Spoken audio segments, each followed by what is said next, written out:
BPSC री exam के लिए न्याय मांगने के लिए जब एस्पिरेंट सुप्रीम कोर्ट गए थे तो हमें और आपको सबको लगा था कि सुप्रीम कोर्ट के द्वारा हमें न्याय दिया जाएगा। लेकिन जब ये याचिका सुप्रीम कोर्ट में गई, काफी बेसब्री से इस चीज का इंतजार था कि सुप्रीम कोर्ट इस चीज पर क्या डिसीजन देगा। सब लोगों की नजर बनी हुई थी।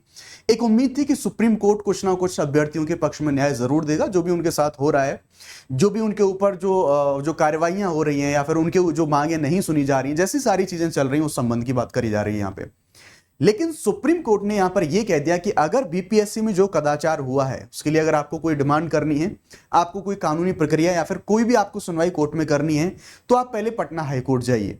सुप्रीम कोर्ट ने मना कर दिया इस याचिका को स्वीकार करने से या फिर इस याचिका पर सुनवाई करने से। सुप्रीम कोर्ट के द्वारा मना कर दिया गया। सुप्रीम कोर्ट ने बोला है हाई कोर्ट के लिए। ना सुप्रीम कोर्ट ने कौन सा प्रोसीजर बनाया है, किस कानून के तहत, या फिर हम बात करें कौन से जो प्रोविजंस हैं उन प्रोविजंस के तहत में ये जो रिट के थ्रू एक्चुअली गया हुआ था पूरा मामला, रिट के थ्रू ये पूरा केस गया हुआ था सुप्रीम कोर्ट में। तो सुप्रीम कोर्ट ने कहा आप इसे पहले लेके जाइए हाई कोर्ट में। उसके बाद जब अगर हाई कोर्ट में ये प्ली पहले फाइल हो जाती, हाई कोर्ट से अपील के माध्यम से आता, तो हम सुनवाई कर लेते। क्या है सारा मामला, पहले मामले को जानने की कोशिश करेंगे और सुप्रीम कोर्ट ने ऐसा क्यों कहा, कौन सी अथॉरिटीज हैं उनके बारे में हम बात कर रहे होंगे। नमस्कार, मैं हूं आपका दोस्त Shubham Sisodia. Let's crack UPSC CSE Hindi में आपका बहुत बहुत स्वागत है। डिटेल से बात करेंगे क्या पूरा मामला चल रहा है, क्या सारे इश्यूज हैं, क्यों सुप्रीम कोर्ट ने मना किया है, सुप्रीम कोर्ट ने आगे के लिए क्या सिफारिशें या फिर क्या अपनी जो सलाह है वो सलाह दी है जो पिटिशनर थे उनको कि आपको पटना हाईकोर्ट किस तरह से जाना चाहिए। तो यहां पर देखिए, लोक सेवा आयोग जैसा हम जानते हैं कि 13 दिसंबर को हमारा जो एग्जाम हुआ था, 13 दिसंबर को एग्जाम है, पूरी तरह से लीक हमें देखने को लीक हुआ था 13 दिसंबर का जो एग्जाम है। उसके बाद जो पटना का बापू सेंटर है वहां पर कदाचार जैसी चीजें देखने को मिली थी। तो आयोग के द्वारा इन सारी चीजों को जो ये चीज एक्सेप्ट करके कि सिर्फ एक ही सेंटर पर जहां पर लगभग 12,000 अभ्यर्थी एग्जाम दे रहे थे, उस एग्जाम सेंटर को कैंसिल करके री एग्जाम करा दिया गया था 4 जनवरी को। 4 जनवरी को पूरा री एग्जाम आयोग के द्वारा कराया गया था। ये अब री एग्जाम भी हो चुका है। लेकिन यहां पर जो डिमांड थी अभ्यर्थियों की, वो डिमांड ये थी कि भाई जो एग्जाम है वो एग्जाम कैंसिल हुआ, जो एग्जाम है वो लीक हुआ है सारी जगहों से, पूरे के पूरे एंटायर एग्जाम को लीक किया जाना चाहिए, ये अभ्यर्थियों की डिमांड थी। इसी पर अभी जो मामला था, पूरा जो प्ली है, वो प्ली ऊपर से हम देखें जो राजनीति है वो भी इन्वॉल्व हो रही है। काफी सारे जो पॉलिटिक्स में या फिर जो राजनेता लोग हैं वो भी इसमें इन्वॉल्व हो रहे हैं। पीके जो प्रशांत किशोर जो वहां पर गांधी मैदान में हम देखें तो उनके द्वारा प्रोटेस्ट है वो प्रोटेस्ट किया जा रहा है। अभी एक जो पूरा केस का मामला है, इस केस के मामले को देख लेते हैं। तो यहां पर हम देखें, यहां पर जो पिटीशन है, इस पिटीशन को दायर कराया गया था सुप्रीम कोर्ट में। यहां पर तो काफी बेसब्री से इंतजार था। बीपीएससी का विरोध जो हो रहा है परीक्षा रद्द करने की मांग को लेके, सुप्रीम कोर्ट में जनहित याचिका यानी कि पब्लिक इंटरेस्ट लिटिगेशन पीआईएल, इसको जो है दायर करा गया था। प्रशांत किशोर ने राहुल गांधी, तेजस्वी यादव, इन सभी से भी विरोध प्रदर्शन में शामिल होने का आग्रह किया था कि आप सभी लोग आइए साथ में और मिलकर आंदोलन जो चल रहा है छात्रों के हित में, इस आंदोलन को मजबूत बनाने में आप सभी अपना जो योगदान है वो योगदान दीजिए।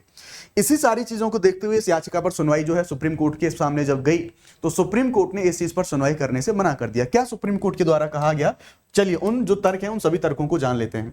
सुप्रीम कोर्ट में दायर याचिका में परीक्षा के दौरान व्यापक अनियमितताओं का जो आरोप है वो आरोप लगाया गया था। ये जो याचिका पीआईएल दायर करी गई थी, इसमें सुप्रीम कोर्ट के सेवानिवृत्त न्यायाधीश इनके नेतृत्व में सीबीआई के द्वारा मामले की गहन जांच की जो डिमांड है, ये डिमांड इस याचिका में करी गई थी। यानी कि इस याचिका में ये बोला गया था कि भाई ये जो अनियमितता हुई है, जो कदाचार हुए हैं, एक जो हम बात करें सुप्रीम कोर्ट के जो रिटायर्ड जज हैं उनकी अध्यक्षता में एक कमेटी बने और सीबीआई के द्वारा हो सके तो इसकी जो जांच है वो सीबीआई के द्वारा जांच कराई जाए। सेवानिवृत्त न्यायाधीश हैं वो इसकी जो है एक उनके निर्देशन में, उनकी देखरेख में इसकी जांच होनी चाहिए। इस याचिका में बीपीएससी प्रारंभिक परीक्षा रद्द करने की मांग करी गई थी। साथ ही साथ जो एक बड़ा मुद्दा काफी ज्यादा चल रहा है, जो राजनीतिक या फिर जो प्रदर्शनकारी हमारे अभ्यर्थी हैं उनके द्वारा भी डिमांड करी जा रही है कि जिस दिन लाठी चार्ज हुआ था, उस लाठी चार्ज में वहां पटना के प्रशासन के द्वारा, स्पेशली एसएसपी, वहां के जो एसपी हैं वो और जो डिस्ट्रिक्ट मजिस्ट्रेट हैं उनके द्वारा उस टाइम पर काफी बेरहमी से बर्बरतापूर्ण जो लाठी चार्ज है वो लाठी चार्ज उनके द्वारा कराया गया था। तो काफी लोगों की ये भी डिमांड है कि उनके अगेंस्ट भी एक्शन लिया जाए। बिकॉज अगेन देखिए, यहाँ पर ये फिर वही कंट्रोवर्सी है कि प्रशासन कह रहा है कि अनुमति नहीं थी, लेकिन अभ्यर्थी वहां पर अपना हक मांगने के लिए आए थे, उनके ऊपर लाठी चलाई गई। उसके साथ में उन लोगों के साथ में जो लाठी चलाई गई, तो उनको अभी ये चीजें है वो ये डिमांड कर रहे हैं कि इनके ऊपर एक्शन होना चाहिए, क्योंकि उन्होंने वाकई में इतना सारा जो इतना एक्शन लिया गया, वो सारी चीजें शांतिपूर्वक भी करी जा सकती थी। इतना दंडता पूर्वक जो व्यवहार है वो नहीं किया जाना चाहिए था सभी अभ्यर्थियों के साथ में। तो ये जो जवाबदेही की मांग है वो सभी के द्वारा करी गई है। विशेष रूप से एसपी और वहां के डीएम के जो अगेंस्ट में ये कार्रवाई, उस कार्रवाई की मांग करी गई है। इन्हीं सारी चीजों को देखते हुए आप यहां पर देखेंगे तो ये जो अभी जो आज जो सुनवाई होने वाली थी सुप्रीम कोर्ट में, उस पूरी सुनवाई को, उस पूरे मामले को सुप्रीम कोर्ट ने लेने से इनकार कर दिया। लेकिन साथ ही सुप्रीम कोर्ट ने इसके पीछे कुछ तो तर्क दिए और कुछ सलाह भी दी जो पिटिशनर थे उनको, क्या है भाई आपको हम कुछ सलाह देते हैं कि आप जाके इस तरह से जो हाई कोर्ट है पहले आप हाई कोर्ट को अप्रोच करिए। सुप्रीम कोर्ट ने यह भी कहा कि वो जो प्रदर्शनकारी और जो छात्र हैं उनकी भावनाओं को समझते हैं। माननीय भावना समझते तो शायद हो सकता है सुनवाई कर लेते, ठीक है, ये भी हम चीज देखेंगे। लेकिन यहां पर जो याचिकाकर्ता को शिकायतों के साथ पटना उच्च न्यायालय जाने को उनके द्वारा कहा गया कि भाई आप ऐसा करिए, आप डायरेक्ट सीधे सुप्रीम कोर्ट आए हैं, पहले आप पटना हाई कोर्ट जाइए। उनके द्वारा तर्क दिया गया, दरअसल पहले इस बेंच को देख लेते हैं कौन कौन था इसमें। हमारे सीजेआई साहब संजीव खन्ना जी, जस्टिस संजय कुमार और जस्टिस केवी विश्वनाथन, इनकी पीठ के द्वारा कथित पेपर जो लीक हुआ था, इसकी आयोजित 70th जो बीपीएससी परीक्षा है इसको रद्द करने की मांग वाली जो याचिका है, ये इस पर सुनवाई कर रही थी और इन्होंने इस पर फिर सुनवाई करने से मना कर दिया, बोल दिया कि आप पहले जो है पटना हाई कोर्ट जाइए। सीजेआई साहब के द्वारा यह कहा गया कि सर्वोच्च न्यायालय प्रथम दृष्टया न्यायालय नहीं हो सकता। यहां पर हमें समझने की जरूरत है, क्यों? क्योंकि कथित पेपर लीक के संबंध में अभी तक उच्च न्यायालय के समक्ष कोई अन्य याचिका दायर नहीं करी गई है। यहां पर एक चीज बोली गई है, यहां पर यह भी कहा गया कोर्ट के द्वारा कि अभी आप जो रिट डालने वाले हैं ना, आप पहले जाइए पटना हाई कोर्ट और आप जो रिट के तहत जाएंगे आप जाइए आर्टिकल 226 इसके तहत में। हम जानते हैं हमारे भारतीय संविधान ने, हालांकि कहने को हम कह सकते हैं लेकिन कई बार ऐसा महसूस होता है कि जो संविधान ने प्रावधान दिए आखिर ये लागू होते क्यों नहीं है, कि जैसे जो विद्यार्थियों की जो मांग है, उनके जो अधिकारों का हनन हो रहा है, उनकी सुनवाई क्यों नहीं हो रही है। लेकिन फिर भी हम देखते हैं तो हम लोग जानते हैं भारतीय संविधान में आर्टिकल 32 सुप्रीम कोर्ट जाने का अधिकार देता है, लेकिन वो केवल और केवल मूल अधिकारों के उल्लंघन के मामले में। आर्टिकल 226 है, ये हमारा हाईकोर्ट को अधिकार देता है मूल अधिकार प्लस अन्य मामलों में, फंडामेंटल राइट प्लस अदर मामलों में ये जो हमारा कोर्ट जाने का अधिकार देता है, ये रिट के थ्रू कोर्ट में जाने का अधिकार देता है आर्टिकल 226।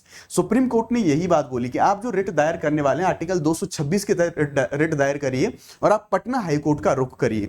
तो ये चीज यहां पर, अब अगेन आपको एक चीज और ध्यान रखनी होगी, जैसे अभी सुप्रीम कोर्ट के द्वारा मना करा गया कि यहां पर जब कि जिस तरह से मना करा गया, बोला गया कि आप हाई कोर्ट जाइए, तो अब यही कह रहे हैं कि अगर आप हाई कोर्ट जाते और वहां पर अपील के थ्रू माध्यम से हमारे पास अगर केस आता तो आप जो है हम इसकी जो सुनवाई है वो सुनवाई कर सकते थे।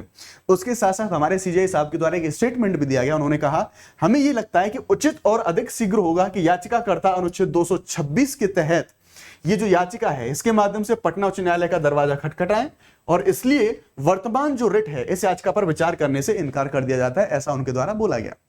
जो याचिकाकर्ताओं के जो एडवोकेट साहब थे उन्होंने एक बड़ी खूबसूरत बात कही, उन्होंने एक बड़ी सुंदर बात कही कि आप माननीय हमें कह रहे हैं कि हम हाईकोर्ट का रुख करें, लेकिन एक बात हम बता दें, जब विद्यार्थियों के ऊपर लाठी बरसाई जा रही थी, लाठीचार्ज किया जा रहा था प्रशासन के द्वारा, तो हाईकोर्ट बगल में ही है, हाईकोर्ट के जज साहब हैं वो बगल में ही रहते हैं।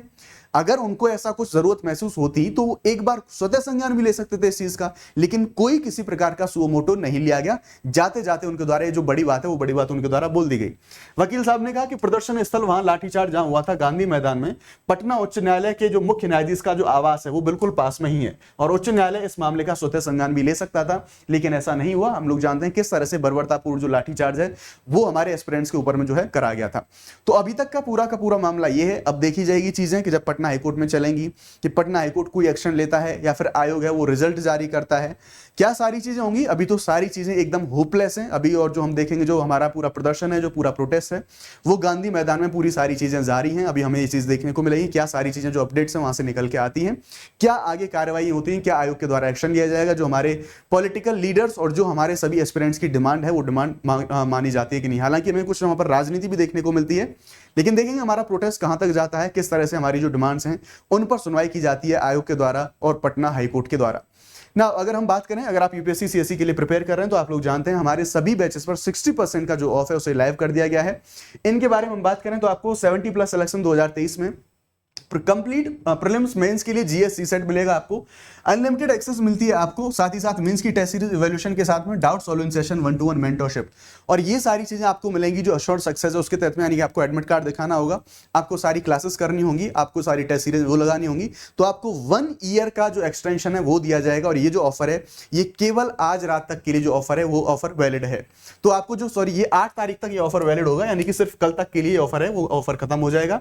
सबसे बड़ी चीज, जो लोग यूपीएससी सीएससी 2025 में अपीयर होने वाले हैं उनके लिए, जो जीएस के लिए या फिर हम बात करें जीएस सीसेट दोनों के लिए, प्रीलिम्स के लिए डेडिकेटेड जो प्रोग्राम है वो लॉन्च कर दिया गया है। 20 प्रीलिम के मॉक टेस्ट मिलेंगे आपको, complete current affair, dedicated doubt solving sessions. ध्यान रखना है मैक्सिमम डिस्काउंट के लिए शुभ 50, दिस इज माय कोड, ये कोड आपको यूज करना होगा। अगेन हमारे जो कुछ फ्री इनिशिएटिव है आप उनसे भी जुड़ सकते हैं।